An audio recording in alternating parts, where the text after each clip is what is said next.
वेद education hub में आप सभी का हार्दिक स्वागत है। मैं विजेंद्र सिंह।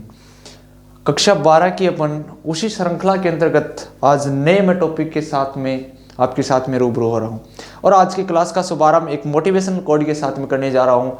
अपनी मंजिल को भुलाकर जिया तो क्या जिया, अपनी मंजिल को भुलाकर जिया तो क्या जिया, है दम तुम में तो उसे पाकर दिखा, लिख दे खून से अपनी कामयाबी की कहानी और बोल उस किस्मत को तू मिटा कर दिखा। इसी के साथ में आज की अपनी क्लास का शुभारंभ कर रहे हैं और अपनी यूनिट नंबर 3 है दोस्तों, समकालीन विश्व में अमेरिकी वर्चस्व। समकालीन विश्व में अमेरिकी वर्चस्व यानी अमेरिका ने अंतर्राष्ट्रीय स्तर के ऊपर अपना वर्चस्व कैसे कायम किया।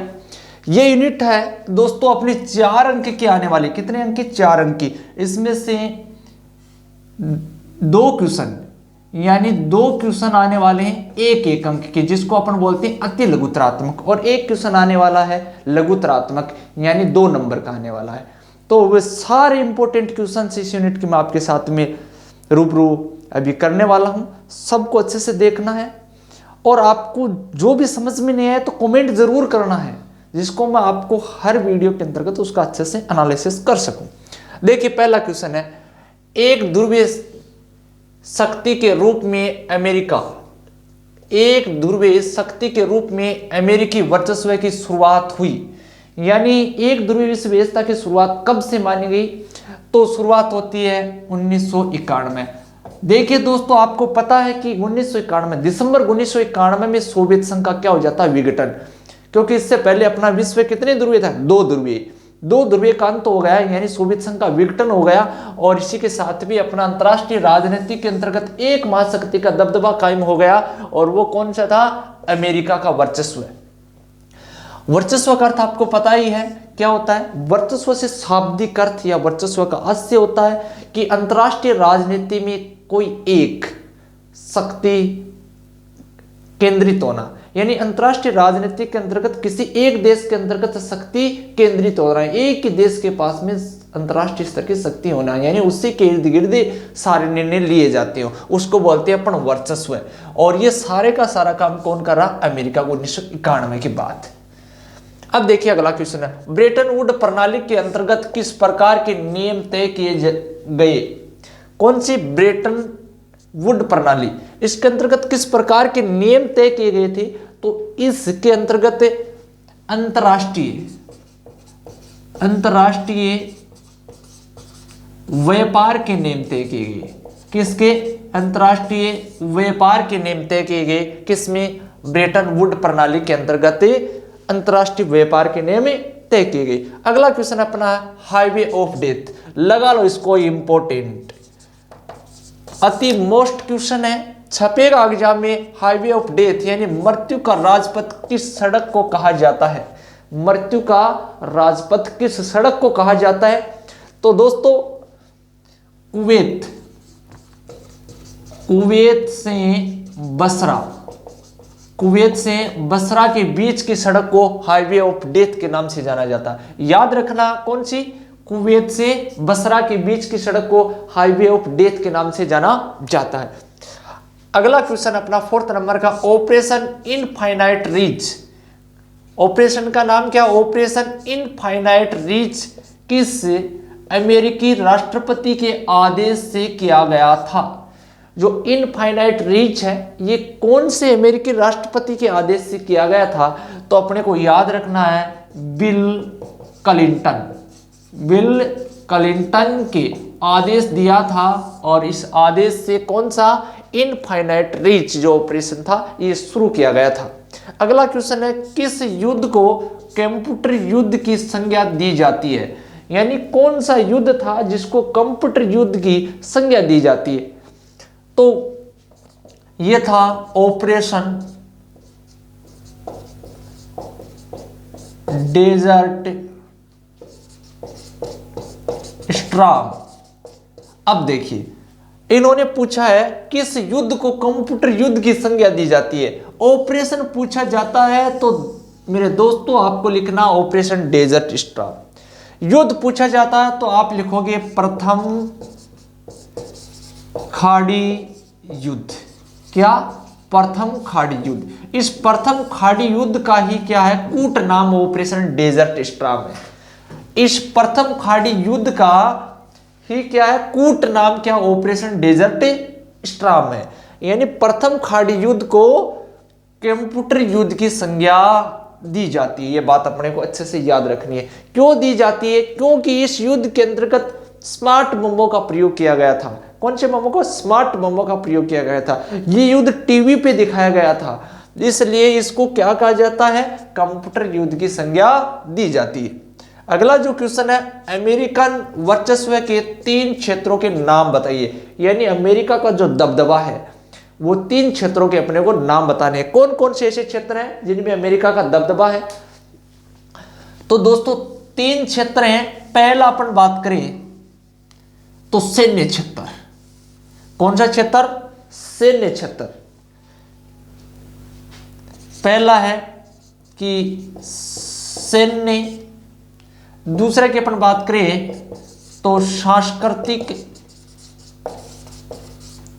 तीसरे की अपन बात करें तो आर्थिक। यानी इन क्षेत्रों के अंतर्गत अमेरिका का वर्चस्व है। सैन्य क्षेत्र की बात करें तो जो प्रौद्योगिकी है उन सब के अंतर्गत, सेना के अंतर्गत जो अत्याधुनिक जो हथियार इस्तेमाल किए जाते हैं इनमें सेना का बड़ा दबदबा है। क्योंकि आज विश्व के अनेक देश ऐसे हैं कि अमेरिका जो सेना है इससे मुकाबला करने से हिचकिचाते हैं, इससे पंगा नहीं लेते हैं, क्योंकि ये सैन्य दृष्टि से मजबूत है। सांस्कृतिक दृष्टि की मैं बात करूं तो विश्व की अल्प विकसित और विकासशील देश, इसके साथ विकसित देश भी अमेरिका की संस्कृति अपना रहे हैं। अमेरिका की संस्कृति का दबदबा है विश्व में। कैसे, अपनी भारतीय संस्कृति की मैं बात करूं तो जींस और पैंट शर्ट जो टॉपर जो पहनते हैं ना, आज पुरुष भी पहनते हैं, वो अपनी भारतीय संस्कृति का नहीं है। ये सारा का सारा अमेरिका की संस्कृति से हमने ग्रहण किया है, इसलिए आज दबदबा है। इसके अलावा आर्थिक क्षेत्र की बात करूं तो अंतर्राष्ट्रीय स्तर पर अर्थव्यवस्था में 21% केवल योगदान अमेरिका का है, इसलिए आर्थिक क्षेत्र में भी अमेरिका का दबदबा है। अब देखिए इसके आगे न्यूयॉर्क, अगला क्वेश्चन अपना है, न्यूयॉर्क स्थित वर्ल्ड ट्रेड सेंटर पर हमला कब हुआ। न्यूयॉर्क में स्थित वर्ल्ड ट्रेड सेंटर है, क्या है, वर्ल्ड ट्रेड सेंटर है न्यूयॉर्क में। इस पे हमला कब हुआ था भाई, इसके ऊपर जो हमला हुआ वो 11 सितंबर, कब हुआ, 11 सितंबर 2001 को। 11 सितंबर 2001 को अमेरिका में स्थित वर्ल्ड ट्रेड सेंटर पे हमला हुआ था। इसके आगे अगला जो क्वेश्चन है, विश्व का पहला बिजनेस स्कूल कहां खोला गया। विश्व का पहला बिजनेस स्कूल है वो कहां खोला गया, कब खोला गया। बहुत अच्छा क्वेश्चन है, कई बार एग्जाम में पूछा गया है, अच्छे से आपको याद रखना है। ये 1881 के अंतर्गत 1881 में अमेरिका में खोला गया। कहां, अमेरिका। और अमेरिका में भी कहां खोला गया, अमेरिका के अंतर्गत यूनिवर्सिटी ऑफ पेंसिल्वेनिया में खोला गया। अमेरिका की एक यूनिवर्सिटी है, उसमें नाम क्या है उस यूनिवर्सिटी का, पेंसिल्वेनिया, पेंसिल्वेनिया। अब वहां की अपन बात करिए कौन सी जगह है, तो हार्टन स्कूल किस नाम से है,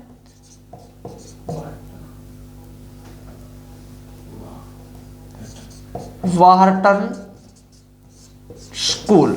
कौन सा, वार्टन स्कूल, यहां पे खोला गया। ये नाम भी अपने को थोड़ा सा याद रखना है। बाकी पूछा जाता है 1881 में अमेरिका में university of Pennsylvania Wharton school. अगला है अपना ऑपरेशन इराकी फ्रीडम हुआ। ऑपरेशन इराकी फ्रीडम है, ये कब हुआ। ये जो ऑपरेशन है ये 19 मार्च से 2003 में हुआ। यानी ऑपरेशन इराकी फ्रीडम है ये 19 मार्च 2003 में। देखिए इराक ने क्या किया, इराक ने उस समय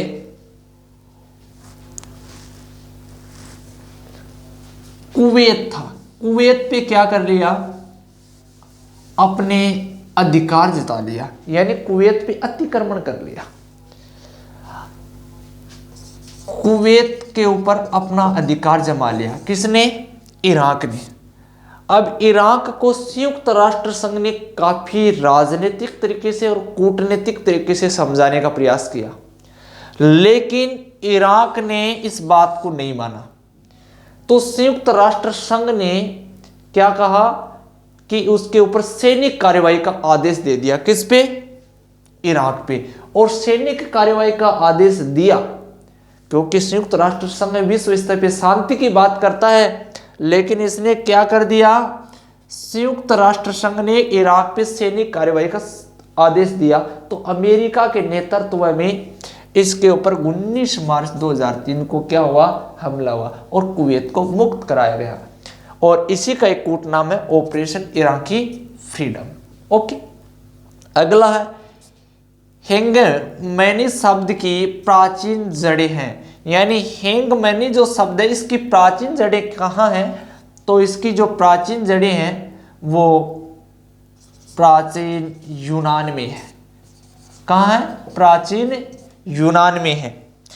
अब अगला क्वेश्चन अपना है, अपने को छुपा ले नीति से आप क्या समझते हैं? अपने को छुपा ले नीति, इससे आप क्या समझते हैं? अपने को छुपा ले नीति का अर्थ यहाँ पे ये है कि विश्व के अंतर्गत या अंतर्राष्ट्रीय स्तर पे कोई ऐसी महाशक्ति हो जिसका दबदबा हो, उससे अपने को दूर रखना। क्या रखना? उससे अपने को दूर रखना। यानी अमेरिका है, 1991 के बाद अंतर्राष्ट्रीय स्तर पे इनका काफी दबदबा है। अब जैसे रूस है, चीन है, भारत है, ये इस प्रकार के देश हैं कि इनके साथ मुकाबला कर सकते हैं, लेकिन ये क्या नहीं कर रहे हैं? इनका सीधा मुकाबला नहीं कर रहे हैं। यानी अपने को छुपा ले, इनकी नजरों में न आते हुए अपना क्या कर रहे हैं? विकास कर रहे हैं। इसलिए इसको क्या बोलेंगे? अपने को छुपा ले नीति, यानी किसी अंतर्राष्ट्रीय स्तर पे जो महाशक्ति है उस महाशक्ति से छुप करके अपना आर्थिक विकास करना। अगला है 9/11। ये 9/11 की घटना है बेटा। 9/11 देखो, मैंने इसको लिख दिया अपनी बुक में अच्छे से लिखा हुआ 9/11, क्योंकि अमेरिका में महीना होता वो पहले लिखा जाता तारीख से। अपने भारत में है बेटा 11 और 9 की घटना। अगर ये आ जाए तो भी ये 9/11 की घटना ही पूछ रहा है, क्योंकि भारत में तारीख पहले महीना बाद में, अमेरिका में जस्ट उल्टा है, पहले लिखते हैं क्या? महीना, बाद में तारीख, बाद में वर्ष। तो इसको घटना को देखो, 9/11 की घटना क्या थी? अमेरिका ने इस घटना के जवाब में क्या किया? 9/11 की जो घटना थी दोस्तों वो थी कि अमेरिका के अंतर्गत जो वर्ल्ड ट्रेड सेंटर है, इसके अलावा 4 अन्य स्थान थे, यानी 4 विमानों का अपहरण किया आतंकवादियों ने और उनके 4 स्थानों को टारगेट बनाया और वहां पे उन विमान को क्या किया गया? यानी गिराया गया, जिसके कारण लगभग 3000 के करीबन लोग मारे गए। कितने? 3000 लोग मारे गए। अब ये 3000 लोग मारे जाने के कारण अमेरिका का ध्यान आतंकवाद के खिलाफ गया, यानी आतंकवाद की तरफ उनका ध्यान आकर्षित हुआ। अब इस पूरी की पूरी घटना का जिम्मा उन्होंने जो अफगानिस्तान का तालिबान और अलकायदा ने ठहराया। यानी ये पूरी जो घटना थी इसका दोषी उन्होंने अफगानिस्तान का तालिबान जो आतंकी संगठन उसको और अलकायदा को माना। अब इसके ऊपर इन्होंने क्या किया? एक ऑपरेशन चलाया इंड्यूरिंग फ्रीडम, और आतंकवाद को जड़ से समाप्त करने की इन्होंने जो किया। इसमें क्या किया इन्होंने? जो केन्या थी, इसके अलावा सूडान में इनके जो बेस थे उन पे क्या किया गया? क्रूज मिसाइलों से हमला किया गया। इसी को अपन बोलते हैं 9/11 की घटना। और इस अमेरिका ने इस घटना के जवाब में क्या किया? तो इस घटना के जवाब में इंड्यूरिंग फ्रीडम जो ऑपरेशन ने चलाया था। अगला, ब्रेड वेगन रणनीति से क्या आशय है?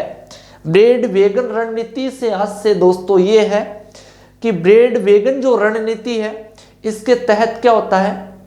कोई राष्ट्र केंद्रीय जो शक्ति होती है, कोई राष्ट्र विश्व शक्ति की यानी विरुद्ध, विश्व शक्ति के विरुद्ध कोई योजना या रणनीति न बना करके, यानी विश्व स्तर पे जो महाशक्ति है उसके विरुद्ध कोई नीति या योजना न बना करके उनके वर्चस्व में रह करके अवसर का लाभ उठाना ही क्या कहलाता है? ब्रेड वेगन रणनीति। यानी कोई ताकतवर हो बेटा भी के विरुद्ध के नहीं बना, आप कोई रणनीति न बना करके कोई वर्चस्व के अंदर रह के आप अपनो सिट्टो सेक ले, यानी लाभ उठा लिया बने आप के बोला ब्रेड वेगन रणनीति बोला। बात समझ में आ गई होगी। अब देखो नई विश्व व्यवस्था से क्या आशय है? नई विश्व व्यवस्था से आशय ये है कि संयुक्त राष्ट्र संघ था, यानी सोवियत संघ और अमेरिका का जो विघटन हुआ, उस विघटन के बाद में अमेरिका था, उसको इराक पे हमला करने के लिए यानी एक आदेश दिया था संयुक्त राष्ट्र संघ ने। कब? कुवैत को मुक्त कराने के लिए। और कुवैत को मुक्त कराने के लिए 34 देशों की मिलजुली जो सेना थी उसने क्या किया? अमेरिका पे हमला करके उसको मुक्त कराया था। अब ये अचानक से शांति स्थापित करने वाला जो संगठन था उसने अचानक से सैन्य कार्रवाई का आदेश जो दिया, इसी कोई अमेरिका का राष्ट्रपति था उसने एक नाम दिया नई विश्व व्यवस्था का। अब आता शीत युद्ध के पश्चात विश्व में किस प्रकार की व्यवस्था कायम हुई? शीत युद्ध के पश्चात। अब सबको दोस्तों मालूम है कि इससे पहले वाला वीडियो आपने अच्छे से देखा होगा। अगर उस वीडियो को तुमने पूरा देखा कंप्लीट तो आपको यहाँ पे समझ में आ गया कि शीत युद्ध समाप्त हुआ दिसंबर 1991 में। अब शीत युद्ध है, शीत युद्ध के पश्चात विश्व में किस प्रकार की व्यवस्था कायम हुई? तो कौन सी व्यवस्था? एक ध्रुवीय व्यवस्था कायम हुई, क्योंकि पहले दो ध्रुवीय थे, एक ध्रुवीय का अंत हो गया, यानी एक महाशक्ति का विघटन हो गया, तो एक महाशक्ति बची, उसको क्या बोलेंगे अपन? एक ध्रुवीय व्यवस्था। तो कौन सी व्यवस्था कायम हुई? एक ध्रुवीय व्यवस्था, एक ध्रुवीय व्यवस्था कायम हुई। अब देखिए ऑपरेशन डेजर्ट स्टॉर्म क्या है? ऑपरेशन डेजर्ट स्टॉर्म के बारे में मैं आपको बता चुका हूं, यानी जो प्रथम खाड़ी युद्ध है इसी को अपन ऑपरेशन डेजर्ट स्टॉर्म के नाम से जानते हैं, उसी का कोड नाम है। अब देखिए इसके अलावा ऑपरेशन एंड्यूरिंग फ्रीडम क्या था? बताइए ऑपरेशन एंड्यूरिंग फ्रीडम क्या था? इसको स्पष्ट करना है। यानी विश्व स्तर पे आतंकवाद को समाप्त करने के लिए जो अमेरिका ने जो अभियान चलाया उसी को ऑपरेशन एंड्यूरिंग फ्रीडम। अब देखिए दोस्तों इसमें जो वेरी वेरी इंपॉर्टेंट क्वेश्चन है आपको एग्जाम में 100% मिलने वाले हैं, मैंने इसमें लगाया, लेकिन आपको थोड़ा सा ध्यान और रखना है। ऑपरेशन एंड्यूरिंग फ्रीडम आपको अच्छे से याद करना, ऑपरेशन डेजर्ट स्टॉर्म आपको अच्छे से याद करना है। इसके अलावा ऑपरेशन इनफाइनाइट रीच आपको याद करना है। ये आपको बिल्कुल अच्छे से याद होनी चाहिए। एग्जाम में 100% आने वाले क्वेश्चन है, आपको 2 नंबर का यहाँ से क्वेश्चन मिलेगा। ये ऑपरेशन है, यहाँ से मैच करने वाला भी आ सकता है कि इसका संबंध किससे है, तो अच्छे से देखना। अपनी बुक के अंतर्गत 2 या 3 नंबर का एक क्वेश्चन है या 4 नंबर का है, उसके अंतर्गत मैच वाला क्वेश्चन उसको अच्छे से देखना, क्योंकि बार बार रिपीट हुआ वो एग्जाम में, तो उसको 2 नंबर का क्वेश्चन आ सकता है वो भी, इसलिए उसको भी देखना। इसके अलावा अमेरिका है, अमेरिका के वर्चस्व में आने वाली प्रमुख बाधाएं, यानी अमेरिका के वर्चस्व में कौन कौन सी बाधाएं आ रही है, ये क्वेश्चन भी आपको देखना है। यानी अमेरिका के वर्चस्व में मुख्य रूप से अपन बाधाओं की बात करें तो अमेरिका में जो संस्थाओं की बनावट है, क्योंकि वहां पे शक्ति का विकेंद्रीकरण किया गया है। एक तो ये अमेरिका की संस्थाओं की बनावट, अंदरूनी चुनौती, यानी अमेरिका के अंतर्गत जो लोग हैं वो अमेरिका के अंदर क्या है, अमेरिका की जो संस्थाएं उन पे संदेह की दृष्टि से देखते हैं, इसलिए एक ये। इसके अलावा नाटो में शामिल देश हैं वो इनके ऊपर अंकुश लगाते हैं, क्या, अमेरिकी वर्चस्व पे। इस प्रकार के अमेरिका वर्चस्व में आने वाली बाधाएं हैं। एक ध्रुवीय विश्व व्यवस्था के लाभ पूछे जा सकते हैं, तो विश्व स्तर पे शांति रहती है, एक ही जो अंतर्राष्ट्रीय स्तर पे निर्णय लेती है महाशक्ति, इस प्रकार के एक ध्रुवीय विश्व व्यवस्था के भी क्या है, लाभ है। शांति का इसलिए क्योंकि उसका कोई प्रतिद्वंदी नहीं है, निर्णय लेने का, क्योंकि वो ही इन्हीं के निर्णय है, उन्हीं के इर्द गिर्द सारे देश घूमते रहते हैं। इसके अलावा एक जो क्वेश्चन और है कि अमेरिका की सैन्य जो व्यवस्था है या अमेरिका की सैन्य वर्चस्व को स्पष्ट करना, ये भी आपको देखना कि अमेरिका किस प्रकार से विश्व स्तर पर सैन्य वर्चस्व छाया हुआ है। इसके साथ ही अपनी जो यूनिट नंबर 3 है, इसके सारे इंपॉर्टेंट क्वेश्चन ब्लूप्रिंट के आधार पर मैंने आपके साथ में साझा किए हैं। आपको ये क्लास कैसी लगी जरूर कमेंट सेक्शन में कमेंट करके बताना है। कल मिलेंगे इसी वक्त नई क्लास के साथ, नए टॉपिक के साथ में। तब तक के लिए जय हिंद, जय भारत।